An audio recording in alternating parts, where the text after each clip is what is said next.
Holy cow, I like your shirt, man. What's going on, man? Rich. Wheeler/Ben, but I'm Wheeler on the show. Wheeler on the show. Wheeler on the show. Right on. Brought some vinyl for you. We can show it off on the cameras. Are you kidding? Vinyl? Yeah. It's gonna give me a reason to have to go buy a vinyl thing. Yeah. Do you have any of your cars have vinyl players? No. Didn't they used to make those? They used to make one that was a 45, and it was under the dash, and it would play a 45. Yeah. I guess bumpy roads were no good for that. I would imagine they wouldn't be. So, kick-ass to meet you, man. You too, man. I really appreciate it. I dig it. A buddy of mine turned me onto your music, I don't know, about maybe a year and a half-ish ago, and I'm like, I love this dude. He's pretty great. Hopefully you're not too offended by it, but Not at all. Okay. He listens to it, and the first time he was listening to it, I looked at him and was like, what the are you listening to? I said, I'm listening to the Two Live Crew version of country music. And I love country music, so at first when you started listening yeah. to Well, it, that's the thing is I always wanted to make, because me and my friend, I'm from Kentucky, we used to go down to the basement with those Two Live Crew tapes. I was like, I want to make a country album where kids go down to the basement and play it low. Now the problem is the adults are blasting in, the kids can hear it, so. This is the second car that Hot Wheels had us build, and they've made Hot Wheels out of them. So, pretty cool. I mean, they make the toy from this. Oh, that's fucking awesome. Yeah, what they did the last couple of years is they put me to a challenge. They were like, look, if you can make a car that impresses our designers and the people that we pay to do this enough that they agree, we'll make the Hot Wheels. That's a hell of a challenge. Hot Wheels don't fuck around. No, they don't. Not since day one. A lot of people don't realize that in '68, when Hot Wheels first started, was it 68? Yeah, they came out with the first set. They call it the Sweet 16. And the very first Hot Wheel, Corvette, was a design that GM hadn't released yet. Oh, no way. Yes, somebody snuck it out of the factory and gave That's it why to they Hot had Wheels. like they cover them, when you see those cars driving by covered up, those are the test models. Oh, this was something that they hadn't even advertised yet. The car was still in development, and Hot Wheels was able to make a car out of it. That's awesome. But we made this, so obviously the engine's facing the wrong way, and we use a V-drive out of a boat and sit it back. So what's the process? They come here to look at it and decide if they're gonna... No, we build it all the way through and then take it to California and go, here you go. So single engine, or single seat, I'm sorry. We were supposed to have 2 seats on the side, like for chicks, like in the 60s when they did that. And we just ran out of time. Just put the chicks in the back seat, in the back of the truck. As long as they don't fall out the bottom. You know what? Shit happened. Exactly. This is a 30 Cadillac convertible. This is a 32 Ford 3-window, all steel, super rare car right here. I mean, this is probably not me, but driving around Nashville, this would get some attention. Dude, I love Nashville. I've gotten to spend quite a bit of time in Nashville this year for the first time ever, and it's a freaking blast. My first car in high school was a used Nissan Altima. How uncool is that? And broke down the side of the road. I didn't You have. are a little younger than me. I didn't have the money to tow it, so I paid it to some dude on the side of the road. Some dude gave me $100 for it. I've actually had several cars before that I didn't have the money to tow, so I just left them. What was your first car? My first car was a '74 Mercury Comet. See, that's much cooler, yeah. Yeah. In Kentucky, they don't have that kind of shit. Are you kidding me? A '74 Mercury Comet, piss green with piss green interior. I got ridiculed pretty hard in high school. I was like, well, at least I'm driving. But even the kids that rode the bus ridiculed me. They're like, yeah, I'd rather ride the bus. Yeah, it'd be cool to drive a school bus around high school. Why? What's the story with this guy? Dude, I showed this guy. This is the guy that introduced me to you. Thanks, man. What's up? You're the one who, you're the reason I'm on Facebook Live right now. We call him Metal Dave, but he's been involved with a lot of my shows over the last couple of years, and so he just takes care of business and gets. Why do you it call done. him Trainer Dave now? Is he? No, Trader Dave, because he went to a different show. I'm just busting his balls. The other show's going to be good, and we wish him luck. It's just. What's the other show? It's another show. It doesn't matter. You're here. By the way, I It's was gonna say fuck that show. This is the show. Yeah. This is kind of what made us famous. This is the Rat Rod inspired Hot Rod. Of course, it's on air ride, but it's. So this is like too nostalgic for you. You wouldn't. No, not at all. This is what we cut our teeth on as Gas Monkey, starting in about 2004 or 5, and it was a style that I kind of latched onto because I like to drive my cars. I like to have fun with them, and people were building all these chromed out, $30,000 paint jobs, and you couldn't have any fun with it. You're worried about parking it. You're worried about this. Yeah. See, that's what I dig about you. It's like You want it to be used. You want to use it. Just rip it and beat it. The trick to this one is it's 100% brand new. That's a brand new crate ZZ4 with about 400 miles on it. It's got full AC, Bluetooth stereo. It's built to cruise. It looked like it had Bluetooth. It's built to cruise like a motherfucker. I mean, you can drive this car just like a brand new car, ACR, and talking on the speakerphone and what have you. It just has a look. Do you take it out much? Yeah. Yeah, a customer had me build this for him, and then he had me build the bike, which is a 62 panhead with air ride also, and it's got a single-sided swing arm with an old radiator from the 50s and 60s on it, and of course a spindle mount front.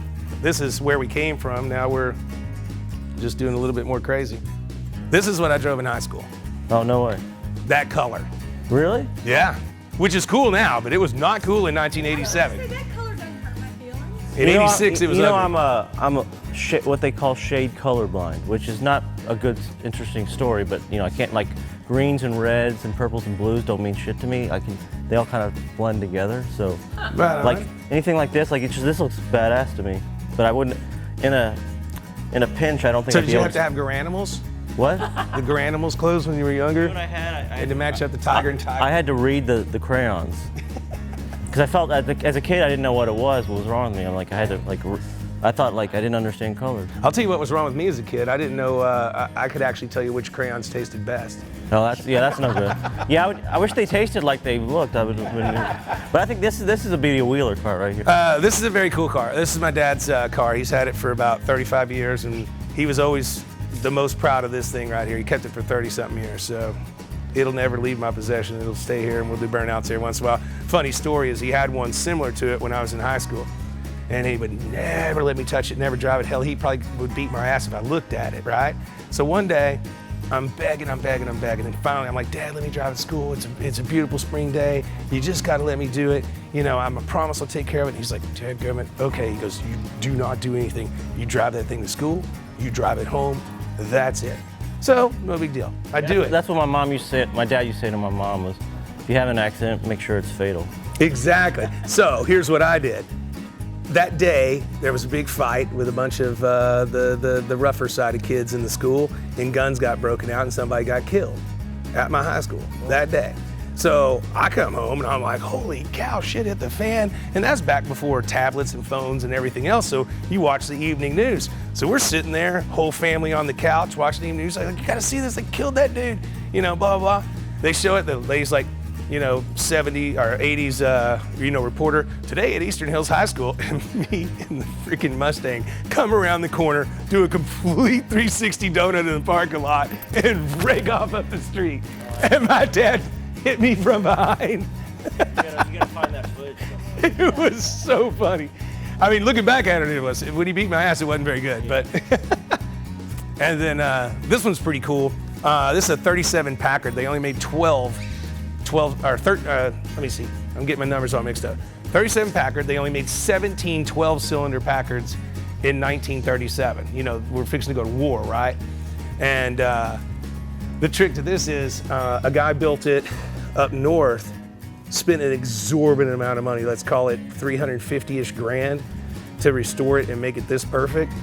But it's all modern drivetrain. So it's modern suspension, fuel-injected 454, overdrive tranny, AC, Bluetooth, you name it. You could literally get in this car and drive to California like a brand new car. Unbelievable.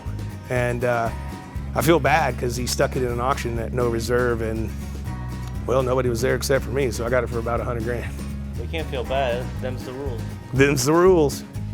These are serial number 1 and serial number 2 Firebirds. These are the first ones ever made. These are literally the first two? Yes. How'd you get these? I found them in Connecticut. The guy knew what he had, and he acquired them, but he didn't have the money, so he stuck them in a barn. And I heard the story, and I chased down every story, because sometimes it's all just bullshit. You're chasing ghosts. And we get there, and sure enough, the cars are number 1, their numbers matching, but they're rusty, beat up. Where are the numbers on these things? On this one? Yeah, here. Serial number, is this 1 or 2? Yeah. See, look at that. It's crazy. You'd think the people who make it would at least keep the first couple.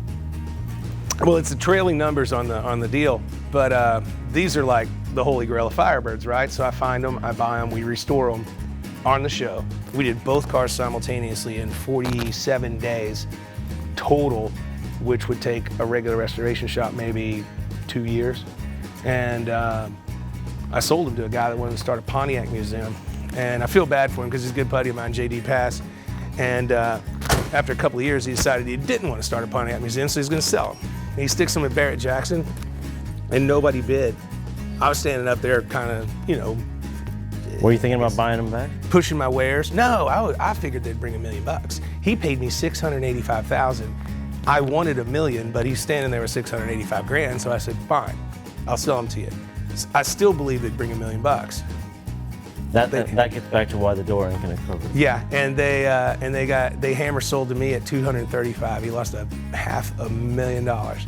And I'm like, Jay, I told him, I said, JD, I said, I don't want you to, go through that. I said, I'll sell them back to you, next week when we get them back to Dallas. And he goes, nope, if I lose on a car, I'm losing. Fine, I just don't need it. An honorable guy. Yeah, for sure. So, do you drink tequila? Yeah. All right, I'm gonna send you home with a bottle of mine. Should I just do the whole thing? I like to sip it. Should I try? Let me sip it so I get a taste of it. Yeah, I like to kill it. But it's a fun party drink. It's pretty smooth, man. There we go. 100%. Oh, we gotta wait for the lady. I guess That was rude of me, but I took a sip. No, it's all right. Don't worry about it. I like the cinnamon. And it's 69 proof. Cheers. Yeah, if I forget lyrics later, it's your fault. There you go. Good I stuff. like to sip it. But it's like the. That'll loosen you up and get you going. I went there back. It's almost too clean, but I like it. I know. Well, it's just. I told these guys all the just like fuck you, yeah. Oh yeah. People get these albums and they're like, now you can't put it in your living room. They always go, no, we'll do it anyway. See you guys later. He's going on stage. I'm gonna go take a nap. I'll see you there in about 3 Go hours. take a shit, then go. Oh, right on. That wasn't your wiping hand, was it? What? Let's maybe cut it, but yeah, it was. Oh.